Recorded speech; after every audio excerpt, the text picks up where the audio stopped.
They slammed her face first into the concrete before they knew who she was. The woman in the business suit had been walking to her car, heels clicking on wet asphalt. The community meeting ended an hour ago. Everyone else had gone home. Blue and red lights exploded behind her. A patrol car screeched to a stop. 2 officers jumped out.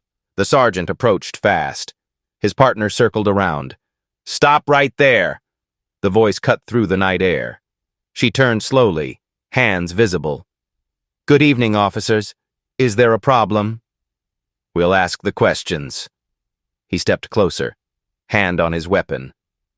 "You match a description." "What description would that be?" Her voice stayed level, professional. He didn't answer. Instead, he grabbed her arm, hard. His partner moved behind her. They forced her down. Concrete scraped against her cheek. That's when her hand moved toward her jacket pocket. The radio crackled with an urgent transmission. What happened next would change everything. Metal cuffs bite into her wrists. The woman doesn't scream, doesn't cry, doesn't beg. She lies still on the cold pavement. Blood trickles from her split lip. Her breathing stays controlled, even, like she's done this before. Sergeant Hayes yanks her to her feet. "What's your name?" "Diana Washington." She meets his eyes. No fear there. Something else. Something that makes him look away first. Officer Davis searches her pockets. Wallet, keys, phone. No weapons, no drugs. Nothing that justifies this level of force. A 3rd officer approaches from the shadows.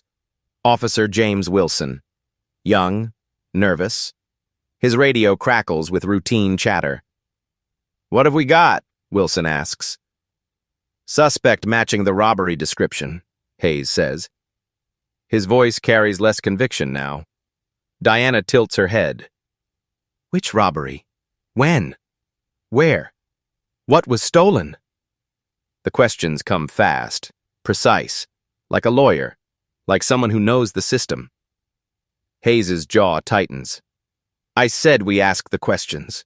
Under Miranda versus Arizona, I have the right to know the charges." Diana's voice cuts through the night. "Under Terry versus Ohio, you need reasonable suspicion for this stop." Wilson shifts uncomfortably. Streetlight shadows dance across his face. His leather radio holster creaks as he moves. "You some kind of lawyer?" Davis spits. "Among other things." Diana's smile doesn't reach her eyes. "Officer Wilson, isn't it? You look familiar." Wilson studies her face. Something tugs at his memory.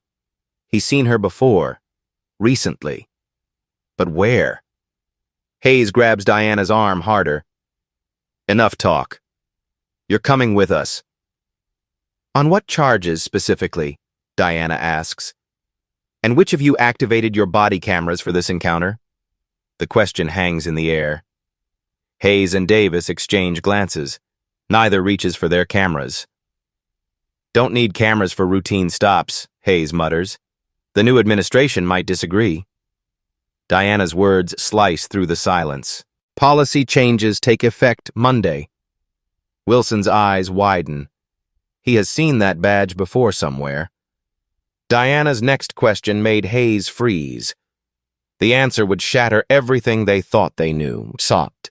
"Are you going to answer my question, Sergeant Hayes?" Diana stands straighter despite the cuffs. "What crime am I suspected of committing?" Hayes's radio buzzes. Dispatch crackles through static. "Unit 12, what's your status?" He ignores it, steps closer to Diana. His breath smells like coffee and anger. "Robbery suspect, 5'6", black female, professional dress." His words come out mechanical, rehearsed. "That description fits thousands of women in this city." Diana's voice stays calm. "Where did this alleged robbery occur?" "Downtown. Near the bank." "Which bank? What time? What was stolen?" Hayes falters. Davis kicks at loose gravel. Neither answers. Wilson checks his watch. 23 minutes since the stop began. No backup called, no supervisor notified, no report filed. Every protocol violated. Officer Wilson? Diana turns toward him. How long have you been on the force? 18 months, ma'am. Ma'am? Hayes snorts. She's a suspect, not your grandmother. She's a citizen, Wilson replies quietly. Entitled to basic respect. Hayes's face reddens. Squad car doors slam in the distance. Another unit approaches. Lieutenant Sandra Mills climbs out, 20-year veteran, Hayes's direct supervisor. What's the situation? Mills surveys the scene. Her eyes linger on Diana's torn jacket, the blood on her face. Robbery suspect in custody, Hayes reports. Resisting arrest. Diana laughs, short, sharp. I haven't moved from this spot in 15 minutes. How exactly am I resisting? Mills approaches. Her boots scrape against asphalt. What's your name? Diana Washington. And you are? Lieutenant Mills. You can address me as Lieutenant. Lieutenant Mills. Diana's tone shifts. Professional, formal. I'm requesting immediate medical attention for injuries sustained during this arrest. I'm also requesting a supervisor review of this stop. You're in no position to make requests, Mills snaps. Actually, I am. Diana straightens. Under Section 1983, any violation of civil rights under color of law constitutes a federal crime. This stop lacks reasonable suspicion. The use of force was excessive. My Miranda rights haven't been read. Wilson's hand moves instinctively toward his body camera. Still not activated. Department policy requires activation within 30 seconds of any enforcement contact. Smart mouth, Hayes mutters. Thinks she knows the law. I do know the law. Diana's eyes find Wilson. Officer, when was the last departmental training on constitutional violations? Wilson swallows hard. Last month, ma'am. He glances at Hayes. Last month. And what did they teach you about unlawful detention? Hayes steps between them. Shut up, both of you. Officer Wilson has the right to speak, Diana continues, unless you're ordering him to violate his oath to uphold the Constitution. Mills pulls Hayes aside. Their voices drop to whispers, but sound carries in the night air. Diana tilts her head slightly, listening. This is getting out of hand, Mills hisses. She knows too much. Just some college girl trying to show off, Hayes replies. We book her. Charge her with resisting. Case closed. Look at her, Rick. Really look. She's not scared. She should be terrified. Wilson watches the exchange. His stomach churns. 18 months on the force. He joined to help people, to make a difference. This isn't what he signed up for. Radio chatter increases. Other units checking in. The night shift rolling on. Business as usual. But this stop feels different. Wrong. Diana continues her mental inventory. No probable cause for the initial stop. Excessive force during detention. Failure to read Miranda rights. No body cameras activated. Supervisor attempting to coordinate a cover-up. Each violation builds on the last. Each one documented in her memory. Officer Wilson, she calls out. In your training, what did they teach you about the exclusionary rule? His eyes dart between Diana and his supervisors. That evidence obtained through constitutional violations gets thrown out in court. Exactly. Diana nods approvingly. And what about Brady versus Maryland? Wilson's face goes pale. Prosecutors have to turn over exculpatory evidence to the defense. Very good. You studied hard. Hayes returns from his huddle with Mills. His face is darker now, more determined. Enough law school. He grabs Diana's arm again, harder this time. You're under arrest for resisting arrest and assault on a police officer. Which officer did I allegedly assault? Me. When you pulled away during the initial stop. Diana turns to Wilson. Officer, did you observe me assault anyone? Wilson's mouth opens, closes. The truth wars with loyalty, with career survival. He starts. Answer the question, Mills commands. Wilson's radio crackles. A new voice cuts through the static. Clear, authoritative. All units, this is Captain Rodriguez. Report any unusual activity or extended traffic stops immediately. The transmission ends. Silence stretches across the parking lot. Mills' eyes narrow. Rodriguez is working late tonight. New captain's been asking a lot of questions, Davis mutters. About everything. Diana's smile returns, warmer this time. Change is coming to this department, whether you like it or not. Hayes's grip tightens on her arm. You don't know what you're talking about. Don't I? Diana meets his eyes. How long has it been since someone reviewed your arrest reports, Sergeant? Since someone asked why your use of force incidents are 3 times the department average? Hayes freezes. That information isn't public, isn't accessible to civilians. Wilson stares at Diana. Recognition flickers in his eyes. He's definitely seen her before. But where? Mills pulled Hayes aside for a whispered conference. Diana's recording device captured every word. What they said next would seal their fate. She's escalating, Mills whispers to Hayes, making threats, getting violent. Diana hears every word, 20 feet away, clear as daylight. I haven't moved, she calls out. Officer Wilson can confirm that. Wilson nods reluctantly. She's been cooperative, Lieutenant. Mills shoots him a sharp look. Your report will reflect otherwise. The threat hangs in the air. Wilson's first year on the force. Still probationary. Still vulnerable. Hayes approaches Diana again. His movements more deliberate now. Calculated. You're under arrest for resisting arrest and assault on a police officer. He reaches for his handcuffs. You have the right to remain silent. Anything you say can and might be used against you. You have the right to an attorney. If you cannot afford an attorney, tough luck. Diana's eyebrows raise. That's not the correct Miranda warning. Close enough, Hayes smirks. Actually, it's not. Diana turns to Wilson. Officer, what's the correct wording for the indigent counsel portion? Wilson swallows. If you cannot afford an attorney, one will be appointed for you. Thank you. Diana looks back at Hayes. Your deliberate misstatement of my rights invalidates this arrest. Mills steps forward. Load her up. We're done here. Hayes and Davis grab Diana's arms. They march her toward the patrol car. Her heels scrape against the pavement.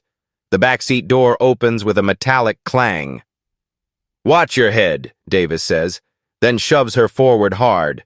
Her forehead hits the doorframe. Wilson winces, looks away. Oops, Hayes chuckles. Should have been more careful. Blood trickles down Diana's temple. She settles into the worn plastic seat. The car smells like vomit and disinfectant. Metal mesh separates her from the front seat. The radio crackles. Unit 12, Transport 1 to booking. Copy that. Hayes starts the engine. ETA 15 minutes. The drive to the station winds through empty streets. Diana counts each turn, each violation, each piece of evidence building against them. Davis turns in his seat. You real quiet back there. Finally figured out you're in deep trouble? I'm observing, Diana replies calmly. Observing what? Your technique, your procedure, your complete disregard for constitutional law. Hayes slams the brakes. Diana slides forward. The seatbelt cuts across her chest. Accident, he says to his partner. Stupid pedestrian ran out. There was no pedestrian. Just another deliberate assault. They arrive at the station. Fluorescent lights buzz overhead. The building smells like old coffee and institutional cleaning supplies. Officers move through hallways with practiced indifference. The booking sergeant looks up from his paperwork. Sergeant Martin Brown, 30-year veteran. He's seen everything, done everything. Nothing surprises him anymore. "What have we got?" Brown asks. "Robbery suspect," Hayes answers. "Resisting and assault." Brown studies Diana's face. The blood, the torn clothing, the way she carries herself despite being cuffed. "Robbery where?" Hayes hesitates. "Downtown, near the financial district." "When?" "Earlier tonight." "What time earlier tonight?" "Around 9. Brown checks his computer. Funny. No robbery reports filed downtown tonight. No bolos issued for any suspects matching her description. Mills appears at Brown's shoulder. "It's an ongoing investigation. Details are still coming in." Brown's eyes narrow. He's worked with Mills for 15 years, knows when she's lying. "Need her printed and processed," Mills continues. "Fast track through the system." "Fast track?" Brown's voice carries skepticism. "On what authority?" "Mine." Diana speaks for the first time since entering the station. "Sergeant Brown, I'd like to file a complaint about the conduct of these officers." "Ball. Complaints get handled during business hours," Mills snaps. "Actually," Brown replies slowly, "complaint procedures are available 24/7. Department policy." Mills' face flushes. "Just process her." Brown looks at Diana again, really looks. Something familiar about her face, her bearing, the way she speaks. "Ma'am, have we met before?" he asks. "We might have." Diana's answer is careful, precise. "I've been involved with department business recently." Wilson shifts uncomfortably near the door. His conscience wars with self-preservation. Hayes grabs Diana's arm. "Enough chatting. Let's get this done." The fingerprint machine hums to life. Industrial lights flicker overhead. Keys jangle from utility belts as officers move through their routines. Diana submits to the process, fingers pressed against digital scanners, photos taken from multiple angles, personal property inventoried and bagged. "Any medical conditions we should know about?" Brown asks. Standard question. Required by law. "Head injury from Officer Hayes's baton," Diana responds. "Potential concussion. I'm requesting immediate medical evaluation." "She's fine," Mills interjects. "Just trying to create a lawsuit." Brown ignores her, studies Diana's face more carefully, the cut on her forehead, the swelling around her eye. Medical eval it is, he decides. The booking sergeant looked at Diana twice. Recognition flickered in his eyes. Everything was about to change. Wilson can't sleep, can't eat, can't stop thinking about Diana Washington's eyes. He sits in the station break room.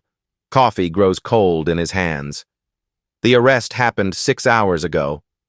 His shift ended 3 hours ago. But he can't leave. Other officers filter through. Night shift winding down. Day shift arriving early. Coffee brewing. Radios chattering. Officer Sarah Mitchell drops into the chair across from him. 5-year veteran. Solid reputation. "Heard you had some excitement last night," she says. Wilson looks up. "What do you mean?" "Hayes' arrest. Woman who knew too much law for her own good." "You heard about that?" Mitchell laughs. "Whole department's talking about it. Woman quoted case law during booking. Made Brown pull out his procedure manual twice." Wilson's stomach tightens. "What else are they saying?" "That she's either a lawyer or a cop." Mitchell sips her coffee. "Or both." The words hit Wilson like cold water. He replays the arrest in his mind. Diana's precise questions, her knowledge of procedure, her complete lack of fear. "Brown ran her background yet?" Wilson asks. "That's the weird part." Mitchell leans forward. Results came back flagged. Federal database hit. Restricted access. Wilson stands up fast. Coffee spills across the table. "Where you going?" Mitchell calls after him. "Computer lab." The department's computer terminals line one wall of the detective bureau. Wilson logs in with his credentials.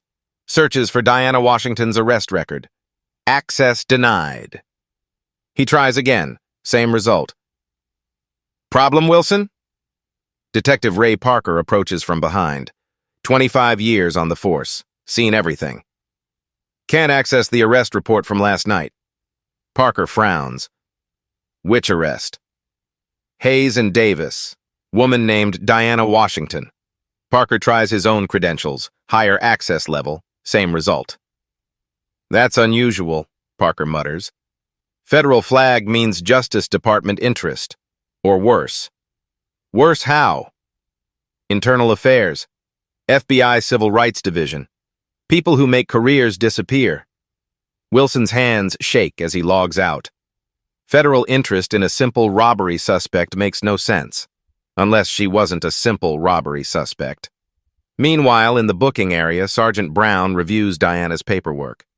Something bothers him about the whole situation. Too many inconsistencies, too many violations of standard procedure. He pulls Hayes' body camera footage, or tries to. Camera wasn't activated during the arrest. Policy violation. Davis's camera also inactive. Another violation. Wilson's camera shows only the final 10 minutes. After the initial contact. Brown's been a cop for 30 years. He knows what selective camera usage means. He also knows it usually means trouble. His phone rings. Internal Affairs. "Brown here?" "This is Lieutenant Colonel Janet Foster, IA. We need to discuss last night's incident involving Diana Washington." Brown's blood chills. IA doesn't call about routine arrests. "What about it?" "Is she still in custody?" "Released 2 hours ago. Charges dropped." "By whose authority?" "Captain Rodriguez. Said there were procedural issues." Silence on the other end. Long silence. "Sergeant Brown, did you recognize the suspect?" The question hangs heavy. Brown closes his eyes, thinks about Diana's face, her bearing, her precise knowledge of department policy. "Should I have?" "Check your email. Photo attachment. Tell me what you see." Brown opens his computer. New message from IA. Single photograph attached. He clicks it open. His blood turns to ice. Diana Washington. Official department headshot. Police uniform. Captain's bars on her collar. The photo is dated last week. "Jesus Christ," Brown whispers. "Sergeant, are you there?" "She's..." Brown can't finish the sentence. "She's the new chief of police. Appointed Monday. Was supposed to start orientation today." Brown's world tilts sideways. The woman Hayes slammed to the pavement. The woman Mills tried to railroad through the system. The woman they charged with assault. She's their new boss.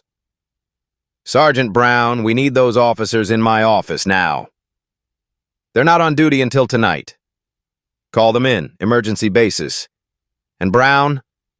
"Yes, ma'am?" "This conversation is classified until further notice. Any leaks and you'll be joining them in unemployment." The line goes dead. Brown stares at Diana's photograph. Captain's uniform. Confident smile. The face of the woman who spent last night in their holding cell. Wilson returns to the computer area. Parker has left. The terminal sits empty. He logs in again.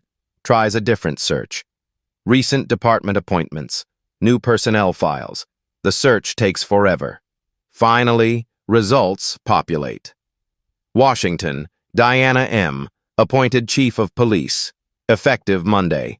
Former Captain, Internal Affairs Division, specialist in civil rights violations and police misconduct. Wilson's legs give out. He grabs the desk for support. The woman they arrested isn't just any lawyer. She's their new chief. She's been investigating departments like theirs for 15 years. And Hayes just handed her everything she needs to tear this place apart. His phone buzzes. Text message from unknown number. Officer Wilson, this is Diana Washington. We need to talk. Meet me at Denny's on 5th Street. Come alone. Tell no one. Wilson stares at the message. His career hangs in the balance. His conscience wars with survival instinct. Another text arrives. You can be part of the solution or part of the problem. Choice is yours. The computer screen still displays Diana's personnel file. 32 years old, law degree from Georgetown, former federal prosecutor, decorated police captain, expert in constitutional law, and now chief of police for a department that just committed multiple federal crimes against her. Wilson saves Diana's file to a flash drive. Evidence. Insurance. Proof that he tried to do the right thing. Other officers move through the bureau. Normal conversations, normal routines. None of them know their world is about to explode. Wilson checks his watch. 15 minutes until his meeting with Diana. 15 minutes to decide which side of history he wants to be on. Computer keyboards click around him. Phones ring. Life goes on. But everything has changed. Wilson discovered something in Diana's background check. The truth was hidden in plain sight. What he found would change everything. Wilson drives to Denny's with sweating palms. The flash drive burns in his pocket like evidence of treason, but it's evidence of truth. Diana sits in a corner booth, back to the wall, clear view of all entrances, coffee untouched in front of her. She's changed clothes, no longer the bloodied arrest victim. Now she looks like what she is, a cop. Officer Wilson. She gestures to the seat across from her. Thank you for coming. Wilson slides into the booth. You're really the new chief. I am. Diana's voice carries quiet authority. And you're about to make the most important decision of your career. I don't understand. Hayes and Mills think they destroyed evidence. They think body cameras can be selectively activated. They think federal oversight is just a bureaucratic nuisance. Wilson's mouth goes dry. What do you want from me? The truth. In an official statement. With your signature. She slides a document across the table. Pre-printed forms. Federal civil rights complaint. Witness statement template. If I sign this, you'll be protected under whistleblower statutes. If you don't sign it, you'll be complicit in federal civil rights violations. Wilson stares at the papers, his entire future condensed into signatures and sworn statements. How long have you been planning this? He asks. 3 months, since I was appointed. Your department has the worst civil rights record in the state. Federal oversight was inevitable. Diana's phone vibrates. Text message. She glances at it. Nods. Excuse me. She stands. Walks to the payphone near the restrooms.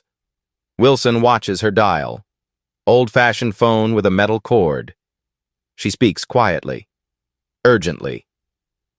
Back at the station, Sergeant Brown paces his office. Internal Affairs demanding answers. Hayes and Mills due in 2 hours. And somewhere in the city, the new chief of police builds her case. His computer chimes. New email. Priority flag. Federal Bureau of Investigation. Civil Rights Division. Case file attachment. Brown opens it. His blood pressure spikes. Diana Washington. Federal Task Force member. Undercover assessment of Metropolitan Police Department. Authorization for immediate intervention upon discovery of constitutional violations. The email is dated 3 months ago.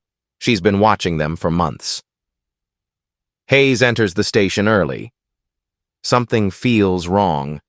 Too many closed-door conversations. Too many federal vehicles in the parking lot. Where's Mills? He asks the desk sergeant. Conference room, with some suits. Hayes's stomach drops. Suits means internal affairs, or worse. Mills emerges from the conference room. Her face is pale, hands shaking. We need to talk, she tells Hayes. Now. They walk to the break room.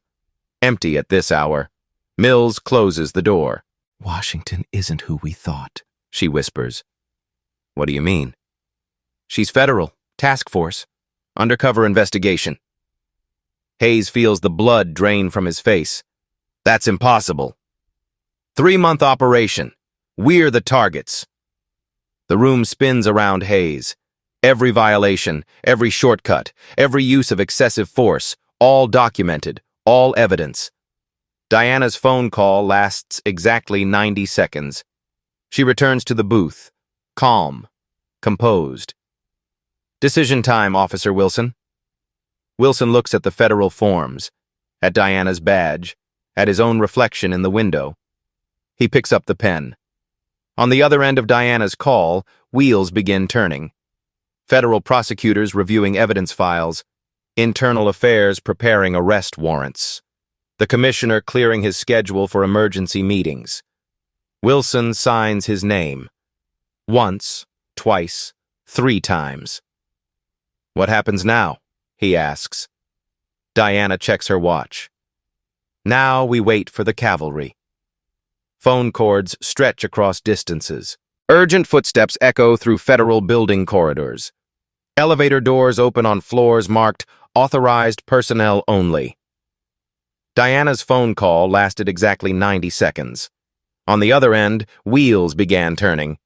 The cavalry was coming.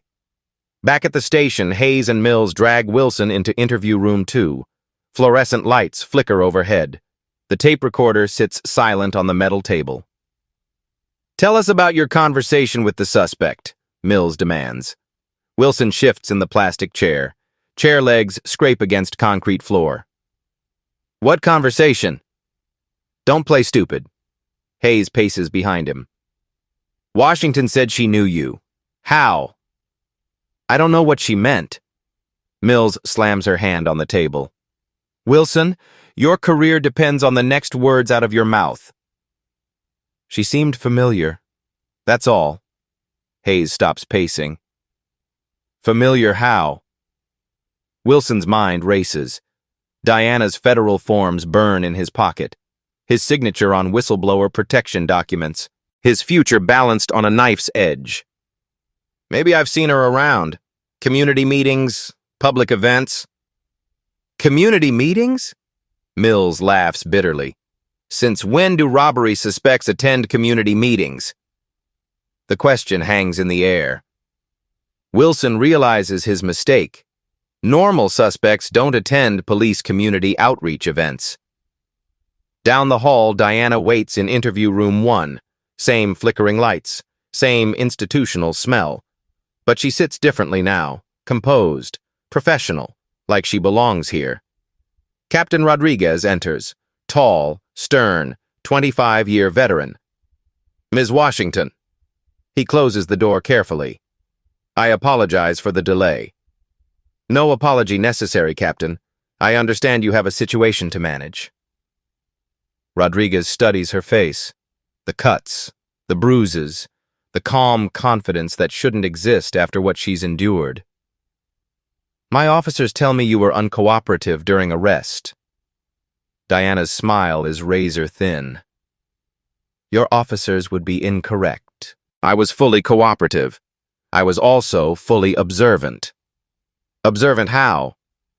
"Constitutional violations, policy breaches, federal crimes committed under color of law."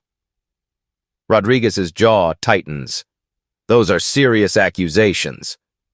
"They are, which is why I documented everything." Diana taps her temple. "Photographic memory comes in handy during federal court testimony." "Federal court?" "Section 1983 violations, civil rights under color of law. Your officers just handed the Justice Department a gift-wrapped case." Rodriguez sits down hard. The metal chair creaks under his weight. "What do you want?" he asks. "Justice, accountability, the changes this department desperately needs." "And if we cooperate?" "Then maybe your officers face discipline instead of federal prison." In interview room 2, Hayes grows more agitated. Wilson's story doesn't add up. Nothing about this arrest adds up. Bring Washington back in, Hayes tells Mills. I want to question her myself. Bad idea, Mills replies. She's already lawyered up. She hasn't called anyone. Doesn't need to. She knows more law than our entire legal department. Hayes storms toward the door. I don't care what she knows. She assaulted me, resisted arrest. I'm filing charges. Wilson speaks quietly. She never touched you. Hayes spins around. What did you say?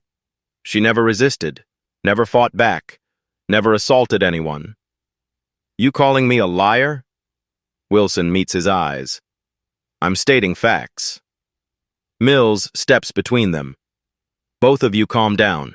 We need to get our stories straight before this gets worse. Stories? Wilson stands up. There's only one story. The truth. Hayes's face reddens. Wilson, you're walking a very thin line.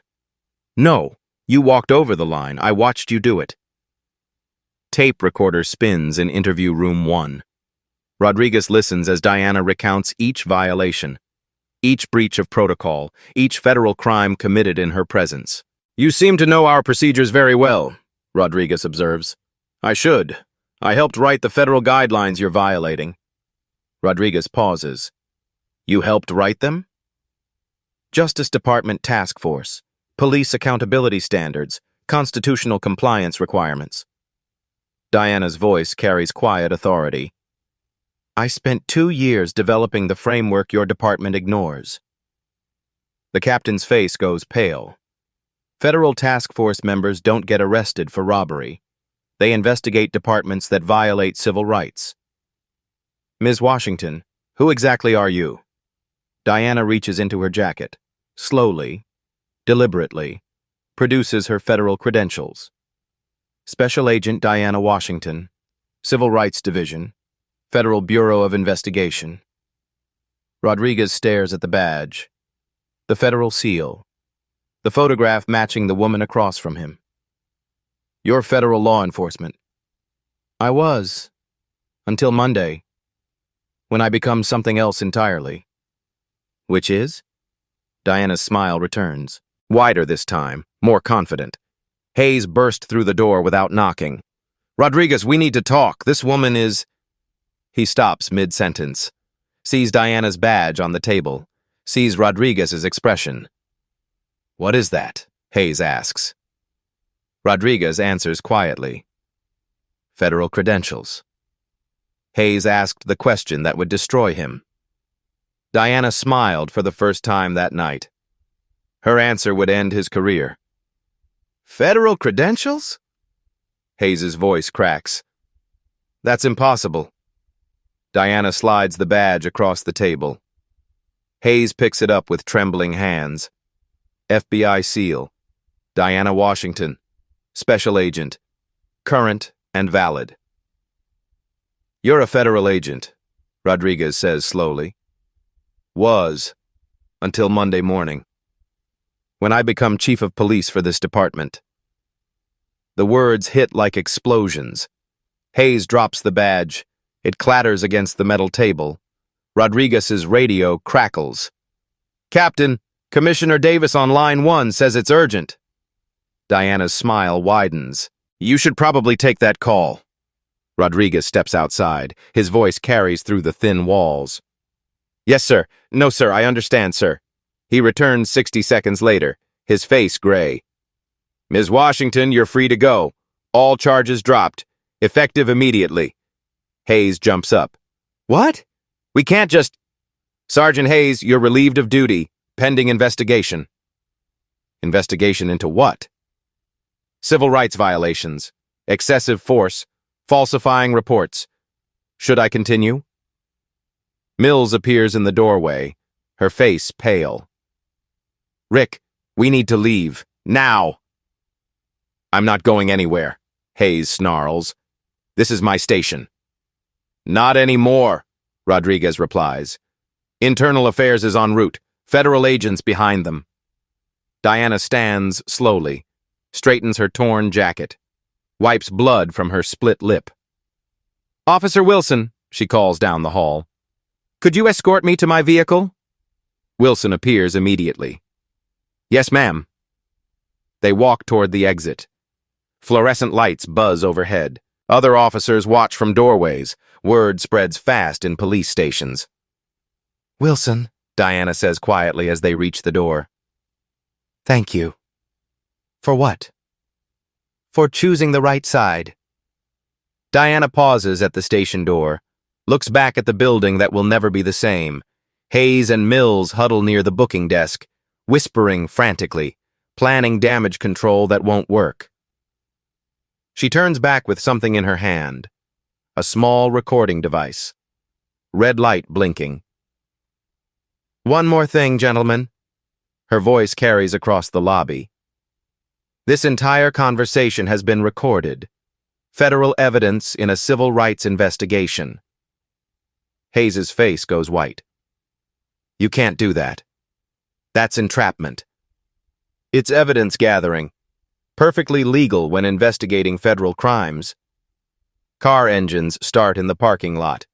Federal vehicles, unmarked sedans, internal affairs units. Officer Wilson, you might want to contact the union. Legal representation will be helpful for your testimony. My testimony? As a protected witness. Your statement will be crucial in the prosecution. Door locks disengage with metallic clicks. Diana steps into the cool night air. Parking lot gravel crunches under her feet. Behind her, Hayes shouts at Mills. Mills shouts at Rodriguez. Rodriguez makes phone calls to people who outrank everyone present. Diana reaches her car. A modest sedan, government plates. She starts the engine. Radio comes alive with federal frequency chatter. Coordinated response protocols activating. Wilson watches from the station doorway. His career transformed in one night, from complicit observer to protected witness. Diana paused at the station door. She turned back with something in her hand. What she revealed next would shock everyone. Federal vehicles surround the station, black SUVs with tinted windows, unmarked sedans with government plates, internal affairs units. The parking lot transforms into a command center. Diana returns through the front doors. Different woman now. Confident, authoritative. Behind her walk 6 federal agents and the police commissioner. Hayes and Mills freeze near the booking desk. Wilson steps aside. Rodriguez straightens his uniform. Ladies and gentlemen, Commissioner Davis announces, I'd like you to meet your new chief of police. Diana removes her jacket. Underneath, she wears a crisp police uniform. Chief's insignia gleaming on her collar, badge polished to mirror brightness. Chief Diana Washington, she introduces herself. Effective as of Monday morning, but my evaluation of this department began 3 months ago. Hayes's legs buckle. He grabs a desk for support. That's impossible. You were arrested. You're a suspect. I was never a suspect, Sergeant Hayes. I was undercover, conducting a federal assessment of departmental practices. Mills steps forward, face flushed. You entrapped us. This is illegal. Nothing illegal about observing police behavior during routine interactions. Diana's voice cuts through the silence. Everything illegal about what you did to me. Agent Patricia Foster from Internal Affairs opens a briefcase. Files, recording equipment, evidence bags. We'll start with the body camera footage, Diana announces. There is no footage, Hayes insists. Cameras weren't activated. Diana nods to Agent Foster. A tablet appears. Video begins playing. Hayes's own voice fills the station. Clear. Undeniable. We'll ask the questions. What description would that be? Shut up, both of you. The video shows everything. The unnecessary force, the fabricated charges, the deliberate Miranda violations. That's my body camera, Davis whispers. But it wasn't on. Federal override, Diana explains. When investigating civil rights violations, we can remotely activate recording devices, for officer safety, of course. Mills backs toward the door. This is a setup. Federal entrapment. Actually, it's evidence collection. Agent Foster produces another device. But we have more. Diana reaches into her jacket, removes a small recording device, professional grade, federal issue. Audio recording, complete conversation, every word spoken in this station tonight. She presses play. Hayes's voice emerges from the speaker. Just some college girl trying to show off. We book her, charge her with resisting. Case closed. Mills' voice follows. This is getting out of hand. She knows too much. She's escalating, making threats, getting violent. Your report will reflect otherwise. The room goes silent. 30 officers listening to their supervisors fabricate evidence, plan false charges, coordinate a cover-up. But wait, Diana continues. There's more. Agent Foster opens another file. Federal documents, official letterhead, Justice Department seals. Federal oversight investigation, initiated 6 months ago. This department ranks worst in the state for civil rights violations. Rodriguez reads over her shoulder. His face goes pale. Use of force complaints, 300% above state average. Excessive force incidents, 500% above federal guidelines. Constitutional violations, off the charts. Diana approaches Hayes. He backs against the wall. Sergeant Hayes, 18 excessive force complaints in 2 years, 12 constitutional violations, 6 federal civil rights investigations. Those complaints were dismissed, Hayes stammers. By Lieutenant Mills, who had no authority to dismiss federal violations. Mills tries to speak. Agent Foster cuts her off. Lieutenant Mills, 47 complaint dismissals without investigation, 23 cover-up incidents, federal obstruction of justice charges pending. The evidence keeps coming. Files, reports, video footage, audio recordings, 3 months of documented violations. Officer Davis, Diana continues, 16 excessive force incidents, 9 constitutional violations, pattern of racial bias in arrest statistics. Davis slumps into a chair. I was following orders. Whose orders? Davis points at Hayes. Hayes points at Mills. Mills points at Rodriguez. Interesting, Diana observes. No one takes responsibility. Everyone follows orders. Classic defense for war crimes. Agent Foster produces handcuffs. Real ones. Federal issue.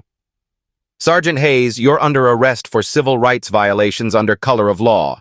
Federal charges. Wait, Hayes pleads. I didn't know.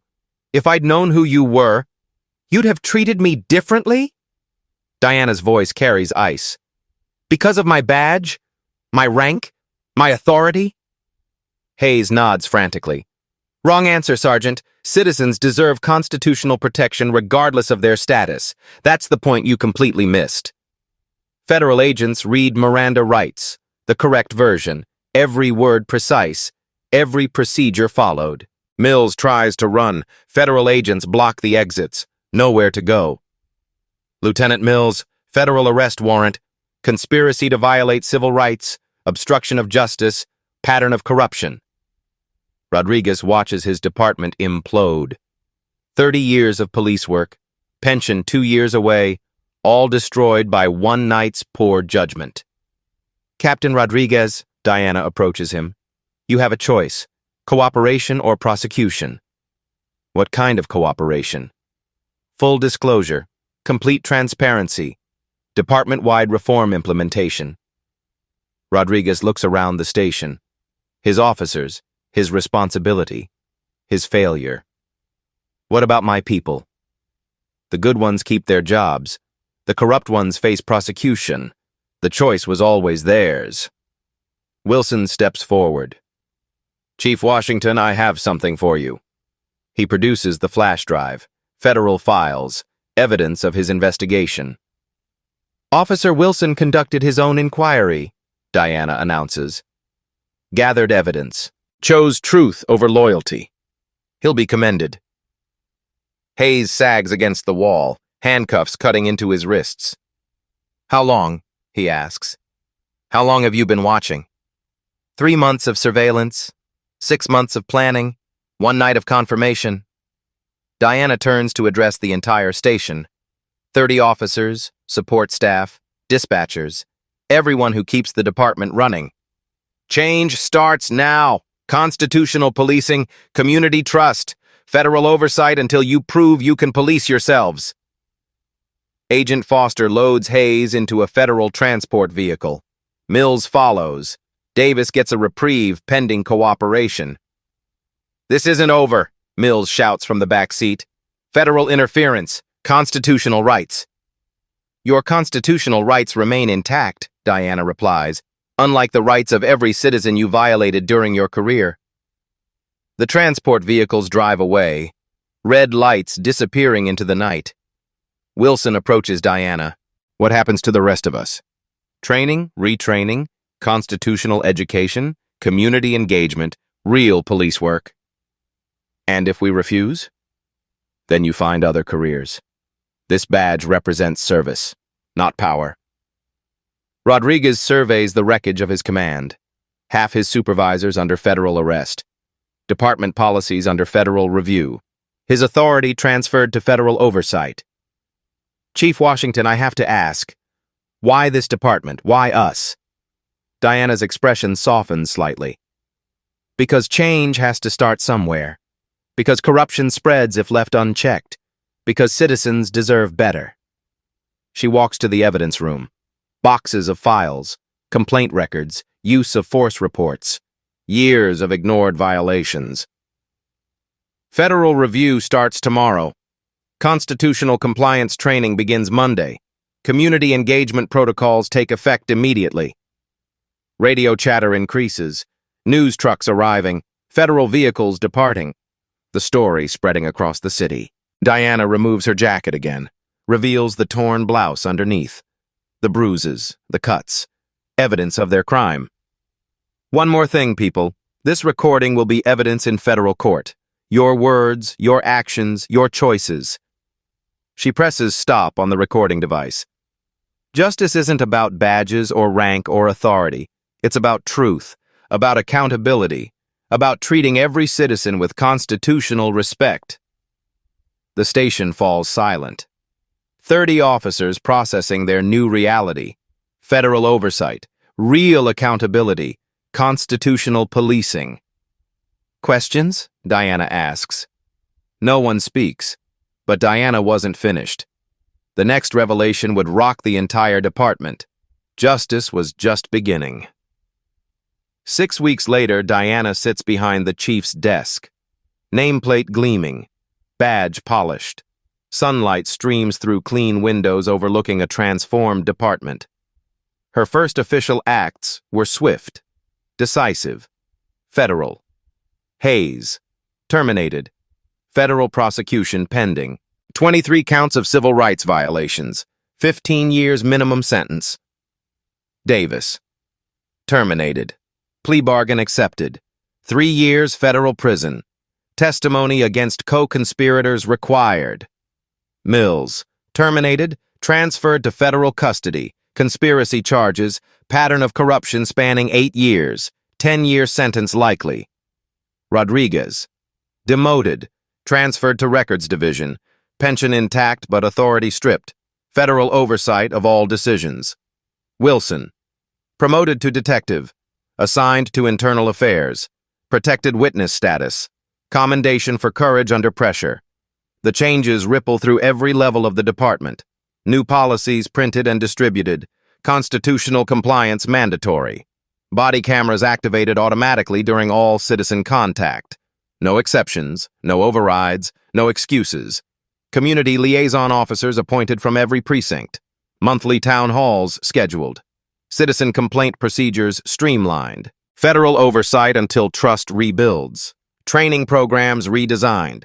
Constitutional law requirements doubled. De-escalation techniques mandated. Racial bias workshops implemented. Hiring standards elevated.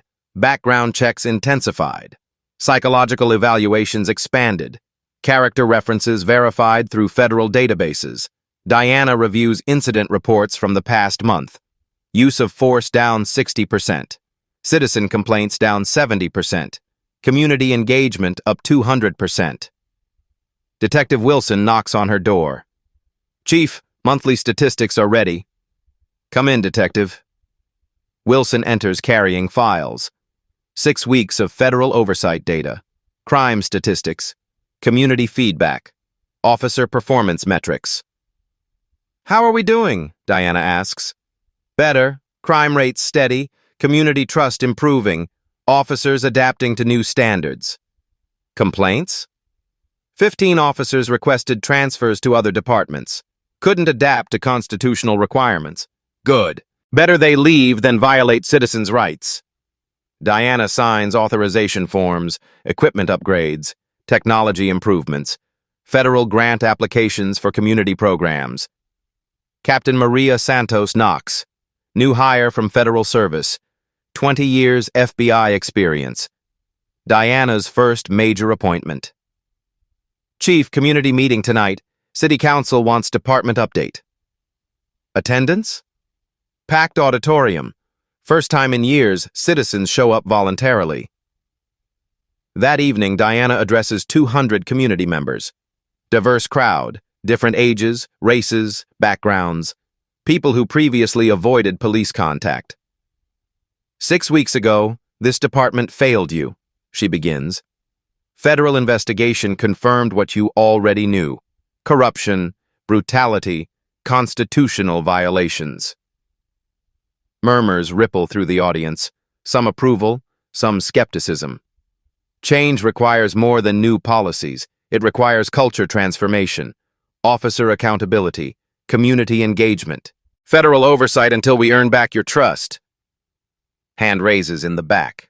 Elderly man. Neighborhood Watch Coordinator. Chief Washington, how do we know this isn't temporary? New chief comes, makes promises, transfers away in 2 years? Fair question. Federal oversight continues for minimum 5 years. Community board established with civilian review authority. Constitutional violations trigger automatic federal intervention. Another hand. Young mother. Lives in the neighborhood where Hayes worked. What about the officers who covered up complaints? Who ignored problems? Why do they keep their jobs? 47 officers face disciplinary action. 12 terminated. 15 demoted. 20 transferred to non-enforcement roles. No one escapes accountability. Questions continue for 90 minutes. Detailed, skeptical, but engaged. Citizens participating in democracy for the first time in years. After the meeting, Diana walks through downtown streets. Community policing patrol. Officers on foot. Engaging residents. Building relationships. Officer Jennifer Torres approaches. New hire. Young. Eager. Represents the department's future. Chief, how do you keep morale up during all these changes? Torres, what's our mission? To serve and protect. Serve whom? The community. Protect whom? Citizens' rights. Then morale comes from doing the job correctly. Constitutional policing builds pride. Community trust creates purpose. They continue walking. Radio chatter minimal. Peaceful night. Officers handling calls professionally. De-escalating conflicts. Protecting rights. Diana's phone rings. Federal Oversight Coordinator. Chief Washington, quarterly review complete. Department exceeds compliance standards. Community satisfaction highest in state. Thank you. We're not done yet. Understood. Change takes time. But you're ahead of schedule. Diana returns to her office. Late night. Empty station. Security lights humming. But different energy now. Purposeful. Professional. She reviews tomorrow's schedule. Officer training session. Community board meeting. Federal compliance review. Budget discussions for expanded community programs. A knock at her door.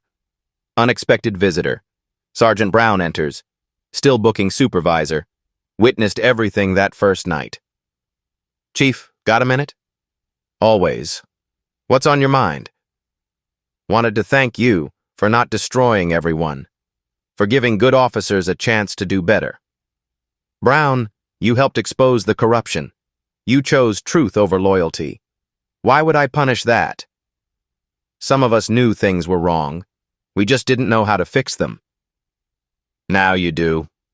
Constitutional policing, community trust, federal accountability, the tools exist. Brown nods. Different place now. Officers actually want to work here. Citizens actually trust us. Trust must be earned daily, never taken for granted. After Brown leaves, Diana walks through the station. Night shift officers processing calls, professional demeanor, constitutional compliance, community respect. She stops at interview room 2, same flickering lights, same metal table, but different purpose now. Room where citizens file complaints safely, where officers receive constitutional training, where change happens. Her phone buzzes. Text message from Wilson. Chief, just handled domestic dispute. De-escalated successfully. No force required. Parties shook hands. Community policing works. Diana smiles. Real change. Measurable progress. Constitutional policing. She locks her office. Walks to her car. Government sedan. Modest but official. Symbol of federal oversight and community accountability. Radio chatter continues. Professional communication.